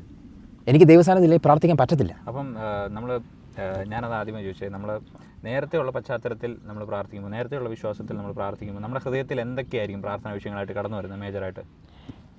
നമ്മൾ ഈ ജഡികമായിട്ട് നമ്മൾ നോക്കിക്കഴിഞ്ഞാൽ നമുക്ക് ലോകപരമായിട്ടുള്ള ആവശ്യങ്ങളാണ് നമ്മുടെ മുന്നിൽ എപ്പോഴും മനുഷ്യൻ വെക്കുന്നത്. മനുഷ്യൻ്റെ ആവശ്യങ്ങളെ മനുഷ്യൻ കാണത്തുള്ളൂ, ഫസ്റ്റ് നമുക്ക് കാണാൻ പറ്റത്തുള്ളൂ. പക്ഷേ ഇതിൻ്റെ അപ്പുറത്തേക്ക് നമുക്ക് കാണണമെങ്കിൽ നമുക്ക് ആത്മാവിൻ്റെ സഹായം വേണം. ആ സൂപ്പർ നാച്ചുറൽ, ആ പരിശുദ്ധാത്മാവിൻ്റെ സഹായം വരുമ്പോഴാണ് നമുക്ക് ദൈവികമായത് ചിന്തിക്കാനും ദൈവികമായ കാര്യങ്ങളെ പ്രാർത്ഥിക്കാനും കഴിയത്തുള്ളൂ. അന്നേരം നേരത്തെ നമ്മൾ കംപ്ലീറ്റ്ലി ഭൗതികമായ വിഷയങ്ങളായിരുന്നു. അപ്പോൾ ഇപ്പോൾ ദൈവജനത്തിൻ്റെ അകത്തെ ഒരു പ്രധാന ഒരു ടോപ്പിക്കും കോർ കണ്ടന്റ് എന്ന് പറയുന്നത് ദൈവരാജ്യമാണ്. അതെ. അപ്പോൾ ഇപ്പോൾ അങ്ങനെ പ്രാർത്ഥിക്കുമ്പോൾ മെലുൻഷാൻ കൂടുതൽ സ്പെൻഡ് ചെയ്യുന്ന ദൈവരാജ്യം നമ്മൾ ഫോക്കസ് ചെയ്യുമ്പോൾ, ഒന്ന് നമ്മൾ ദൈവത്തെക്കുറിച്ച് കൂടുതൽ അറിയാൻ വേണ്ടിയിട്ട് നമുക്ക് അതിനുള്ളൊരു സാധ്യത വെളിപ്പെടും, കർത്താവ് ഒരുക്കും. പ്രാർത്ഥനയിലാണ് എനിക്ക് പലപ്പോഴും പല കാര്യങ്ങൾ കർത്താവ് മനസ്സിലാക്കി തരുന്നത്. 2, നമ്മൾ മറ്റുള്ളവർക്ക് വേണ്ടി പ്രാർത്ഥിക്കും. നമ്മൾ ഭയങ്കര, നമ്മുടെ പ്രാർത്ഥനയ്ക്ക് അന്നേരം പവർ കൂടും, ഭയങ്കര നമുക്കതിനകത്ത് സാറ്റിസ്ഫാക്ഷനും ഉണ്ടാകും. നമ്മളെക്കൊണ്ട് പരിശുദ്ധാത്മാവ് അങ്ങനെ ചെയ്യിപ്പിക്കും. അതാണ് അതിനകത്തെ ഒരു ബ്യൂട്ടി. ആ ഒരു അളവിലേക്ക് ഒരു വിശ്വാസി വരണം. അതാണ് കർത്താവ് നമ്മളെക്കുറിച്ച് ആഗ്രഹിക്കുന്നത്. ഭൗതിക വിഷയങ്ങൾ കർത്താവ് പറയുന്നത് മുന്നമേ അവൻ്റെ രാജ്യവും നീതിയും അന്വേഷിക്കുക എന്നുള്ളതാണ് ദൈവത്തിൻ്റെ വചനത്തിൻ്റെ വ്യവസ്ഥ. ഇതിനകത്ത് നമ്മൾ മിസ്സായിപ്പോയ ഒരു വലിയ പോർഷൻ എന്ന് പറയുന്നത് പരിശുദ്ധാത്മാഭിഷേകം എന്നുള്ള ഒരു ടോപ്പിക്കാണ്. നമുക്കത് ഇതിനകത്തെ വലിയൊരു യെസ്, അതിനകത്ത് മെയിൻ പ്ലെയർ നമ്മളെ ഒരു ക്രിസ്ത്യാനിയാക്കുന്ന പരിശുദ്ധാത്മാവാണ്. പരിശുദ്ധാത്മാവ് ഇല്ലെങ്കിൽ you cannot be A Christian. നമുക്കൊരു എപ്പിസോഡായിട്ട് അത് ചെയ്യണം നിശ്ചയമായിട്ടും. പിന്നെ അപ്പോൾ എനിക്ക് ഒരു ചുരുങ്ങിയ വാക്കിലുണ്ടല്ലോ, ഈ പരിശുദ്ധാത്മാ അഭിഷേകം എന്താണ്, അത് മെൽവിൻചാന്റെ ജീവിതത്തിൽ അത് എന്നാണ് പ്രാപിച്ചത്?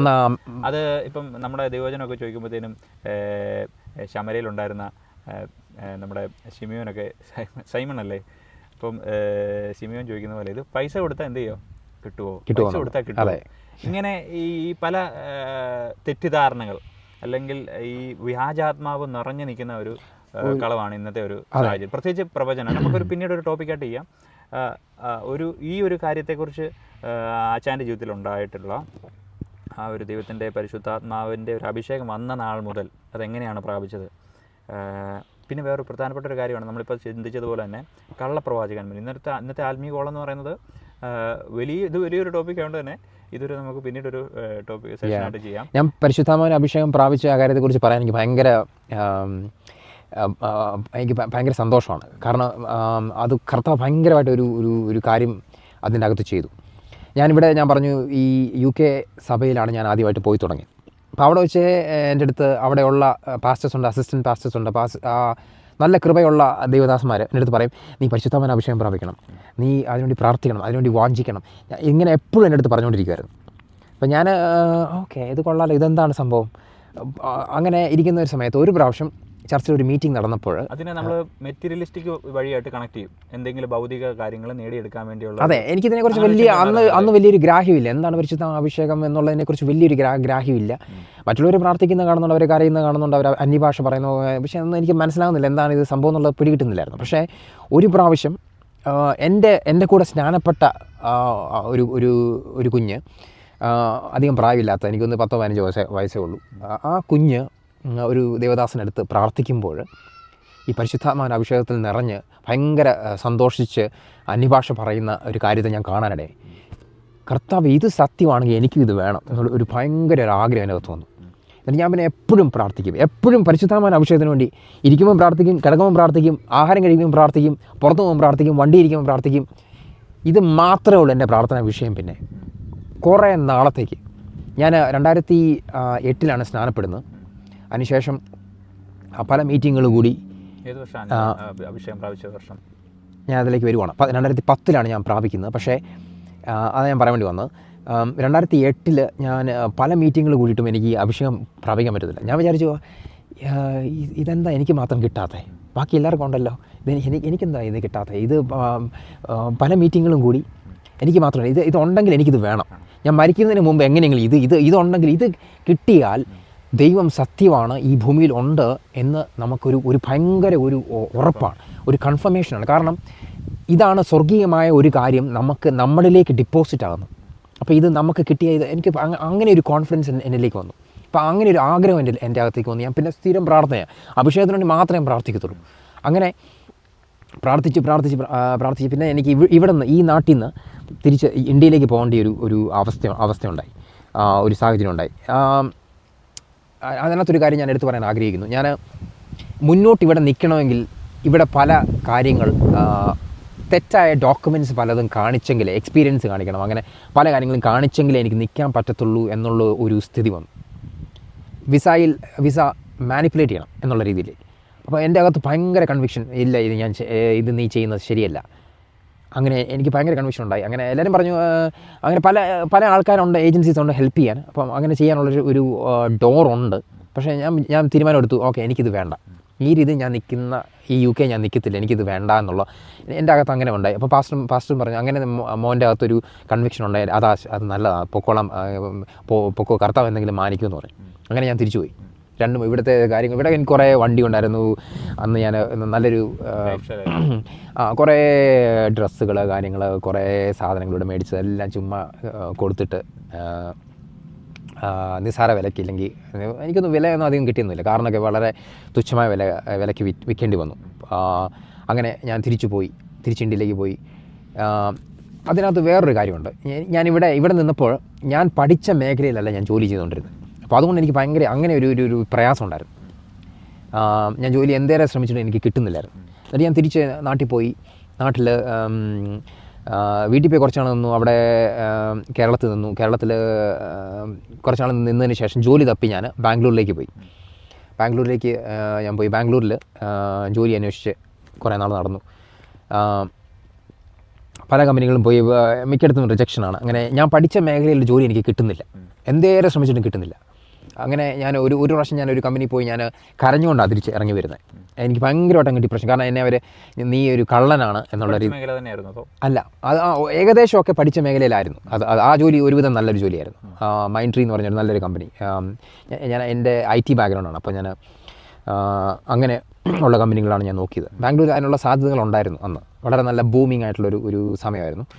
അങ്ങനെ നിന്ന ഒരു സമയത്ത് എന്നിട്ട് ഞാൻ പിന്നെ ഒരു ആക്സെഞ്ചറിൽ ഒരു സാധാരണപ്പെട്ട ഈ കോൾ സെൻറ്റർ ടൈപ്പ് ജോലിയിൽ ഞാൻ കയറാനിടയായി, ടെക്നിക്കൽ സപ്പോർട്ടായിട്ട്. അങ്ങനെ കയറി ഒരു 5-6 മാസം അവിടെ ജോലി ചെയ്തു.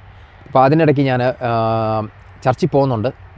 അപ്പോൾ ചർച്ചിലൊരു ഉപവാസ പ്രാർത്ഥന വരുന്നുണ്ടെന്ന് ഇങ്ങനെ ഒരു അനൗൺസ്മെൻറ്റ് വന്നു. അപ്പോൾ അങ്ങനെ ഞാൻ ഈ ഉപവാസ പ്രാർത്ഥന കൂടാൻ വേണ്ടിയിട്ട് ഞാൻ പിന്നെ ഈ ആക്സെഞ്ചറിലെ ജോലി ഞാൻ റിസൈൻ ചെയ്തു. ഈ അഭിഷേകം പ്രാപിക്കണം എന്നുള്ളൊരു ആഗ്രഹമാണ് എൻ്റെ അകത്ത്. എങ്ങനെയും വന്നു. അപ്പോൾ അങ്ങനെ ഈ 21 ദിവസം ഉപവാസം എടുത്ത് വന്ന് ഇരിക്കുക എന്നുള്ള ആഗ്രഹത്തോടെ ഞാൻ വന്നു. എന്നിട്ട് ഞാൻ ഈ ഉപവാസ പ്രാർത്ഥന കൂടി. ഭാഗിക ഉപവാസമാണെന്ന് എനിക്കൊന്ന് ഒരു നേരം മാത്രം കഴിച്ചുകൊണ്ട്. അങ്ങനെ 21 ദിവസവും ഞാൻ കൂടി. ശക്തമാരായിട്ടുള്ള ദൈവദാസന്മാർ വന്ന് ശുശ്രൂഷിച്ചു പോയി. പല ആൾക്കാർ അഭിഷേകം പ്രാപിച്ചു, ഞാൻ മാത്രം പ്രാപിച്ചില്ല. ഞാൻ ഭയങ്കര ഡിസപ്പോയിൻറ്റഡായി.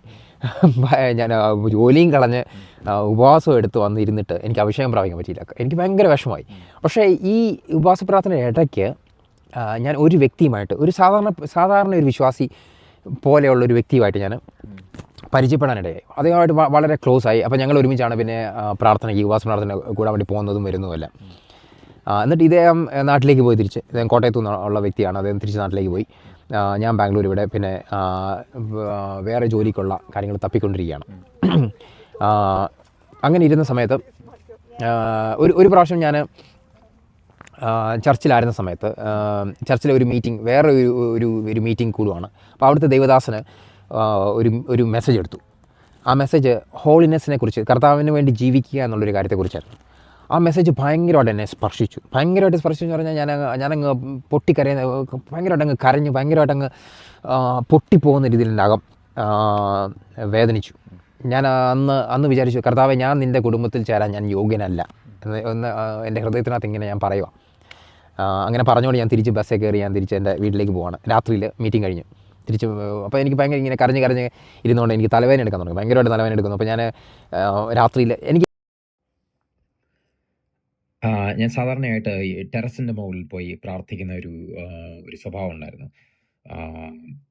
നല്ല സൗകര്യമുള്ള ഒരു ടെറസാണ്. ആക്ച്വലി ഞാൻ താമസിച്ചുകൊണ്ടിരുന്നത് ഒരു ഒരു കന്നഡ ഫാമിലിയുടെ മുകളിലത്തെ നിലയിൽ ഒരു സ്റ്റുഡിയോ അപ്പാർട്ട്മെൻറ്റ് പോണ ഒരു കെട്ടിടമാണ്. അപ്പോൾ അതിൻ്റെ ഏറ്റവും മുകളിൽ പ്രാർത്ഥിക്കാൻ ഒരു ടെറസുണ്ട്. അപ്പോൾ അവിടെ ഞാൻ നടന്ന് പ്രാർത്ഥിക്കുന്ന ഒരു സ്വഭാവം ഉണ്ടായിരുന്നു.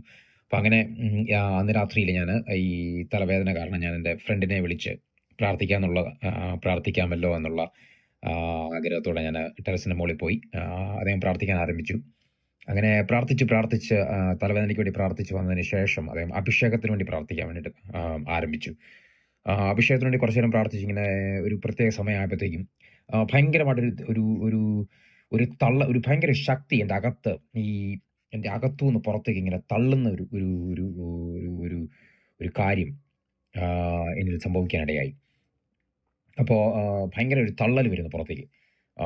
അതുവരെ അനുഭവിക്കാത്ത രീതിയിലുള്ള ഒരു ഭയങ്കര ഒരു സാന്നിധ്യം. അങ്ങനെ കുറച്ചു നേരം ഞാനങ്ങനെ ഇത് അനുഭവിക്കുന്ന സമയത്ത് പെട്ടെന്ന് ഞാൻ നിലത്ത് വീഴുവാനിടയായി. നിലത്ത് കിടന്ന് ഞാൻ ആ പരിസരം മറന്നുപോയി. ഞാൻ അവിടെ കിടന്ന് കുറേ നേരമായിട്ട് ഉരുളാൻ ഹല്ലേലൂയ പറഞ്ഞാൽ എനിക്ക് തോന്നുന്നു ഹല്ലേലൂയ സ്തോത്രമൊക്കെ പറഞ്ഞുകൊണ്ടാണ് ഇരുന്നത്. പക്ഷേ അതൊക്കെ മാറി വേറെ ഏതൊക്കെയോ ഭാഷയെ എനിക്ക് തോന്നുന്നു ഏകദേശം ഒരു 1-1.5 മണിക്കൂർ ഞാൻ ആ ടെറസിൻ്റെ മുകളിൽ ആ ഒരു അനുഭവത്തിൽ തുടർന്നു. എനിക്കൊന്ന് ഇദ്ദേഹം പ്രാർത്ഥിക്കാൻ ആരംഭിച്ച അല്ലെങ്കിൽ പ്രാർത്ഥിച്ചുകൊണ്ടിരുന്ന ഈ അഭിഷേകം വരുന്ന ആ സമയത്തിന് മുമ്പ് ഞാനിങ്ങനെ എൻ്റെ വീടിൻ്റെ അടുത്ത് വീടിൻ്റെ കുറച്ച് മുമ്പിലായിട്ടൊരു പോസ്റ്റ് നിൽപ്പുണ്ട്. ആ പോസ്റ്റ് ഇങ്ങനെ ഇലക്ട്രിക് സ്പാർക്സ് എന്താണെന്ന് എനിക്കറിയത്തില്ല, പക്ഷെ ഞാൻ അങ്ങനെ കാണുവാനിടയായി. അങ്ങനെ ഈ അനുഭവം ഉണ്ടായതിന് ശേഷം ഞാൻ തിരിച്ച് കുറേ സമയത്തിന് ശേഷം പ്രാർത്ഥന കഴിഞ്ഞ് ഞാൻ തിരിച്ച് വീട്ടിലേക്ക് തിരിച്ച് കിടക്കാനായി പോയി. അപ്പോൾ കട്ടിലേക്ക് കിടക്കുമ്പോൾ എനിക്ക് കിടക്കാൻ പറ്റുന്നില്ല. അതുപോലെ ഈ ദൈവസാന്നിധ്യം ഒന്ന് നിറഞ്ഞ് നമ്മളങ്ങ് എഴുന്നേറ്റ് പോവാണ് എന്ന രീതിയിൽ ഇങ്ങനെ ഭയങ്കര ശക്തിയോടെ ഈ ദൈവസാന്നിധ്യം എൻ്റെ ശരീരത്തിൻ്റെ മേൽ വ്യാപരിക്കുകയാണ്. അങ്ങനെ കുറച്ച് സമയം കഴിഞ്ഞ് കുറേ മണിക്കൂർ കഴിഞ്ഞ് ഞാൻ കിടന്നുറങ്ങി. ഞാൻ രാവിലെ എഴുന്നേറ്റപ്പോൾ ഒരു ഭയങ്കര കാര്യം എന്നിൽ സംഭവിച്ചു. ഇതുവരെ ഞാൻ അനുഭവിക്കാത്തൊരു കാര്യം അന്ന് പകൽ ഞാൻ അനുഭവിച്ചു. അതായത് അതുവരെ എനിക്കെല്ലാം ഞാൻ എഴുന്നേറ്റ് കഴിയുമ്പോൾ എല്ലാം ഡള്ളായിട്ടാണ് എനിക്ക് ഫീൽ ചെയ്തുകൊണ്ടിരുന്നത്. ഞാൻ കാണുന്നില്ല എല്ലായിടത്തും ഞാൻ പറഞ്ഞില്ല, എനിക്ക് നേരത്തെ ഡിപ്രഷൻ്റെ ഒരു പ്രശ്നം ഉണ്ടായിരുന്നു. അപ്പോൾ എല്ലാം ഡള്ളായിട്ട് കാണുക, നമുക്ക് ആരോടും സംസാരിക്കാനുള്ള ഒരു താല്പര്യമില്ല, എല്ലാവരും നിന്ന് അകന്ന് ഒരു ഇൻട്രോവേർട്ട് ആയിട്ട് നമ്മൾ അങ്ങ് മാറിപ്പോയൊരവസ്ഥയായിരുന്നു. അന്ന് ഞാൻ എഴുന്നേറ്റപ്പോൾ എല്ലാത്തിനും ഭയങ്കര ബ്യൂട്ടിയാണ്, എല്ലാത്തിനും ഭയങ്കര നിറമാണ്. പുറത്തെല്ലാം ഞാനേതൊരു പുതിയൊരു ലോകത്തിലെത്തിയ പോലെ എല്ലാം ഒന്ന് എൻ്റെ കണ്ണ് ഭയങ്കരമായിട്ട് അങ്ങ് പ്രകാശിക്കുകയാണ്. അങ്ങനെ അതുപോലെ തന്നെ എന്നിൽ നിന്ന് അങ്ങ് ദൈവ സാന്നിധ്യം ഒഴുകുവാണ്, അതുപോലെ ദൈവ സ്നേഹം ഒഴുകുവാണ്, എല്ലാവരോടും ഭയങ്കര സ്നേഹം തോന്നുവാണ്. അതിനുശേഷം ഞാൻ കുറച്ച് സമയം കഴിഞ്ഞതിന് ശേഷം ഞാൻ കടയിൽ പോയപ്പോൾ എനിക്ക് അവിടെ നിൽക്കുന്നവരോടൊക്കെ ഭയങ്കര സ്നേഹം തോന്നുവാണ്. എല്ലാവരെയും നോക്കി ചിരിക്കാൻ ഉള്ളൊരു താല്പര്യം ഉണ്ടാകുന്നു.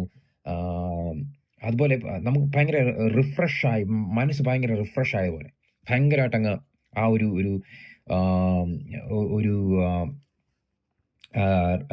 അനുഭവമാണത്.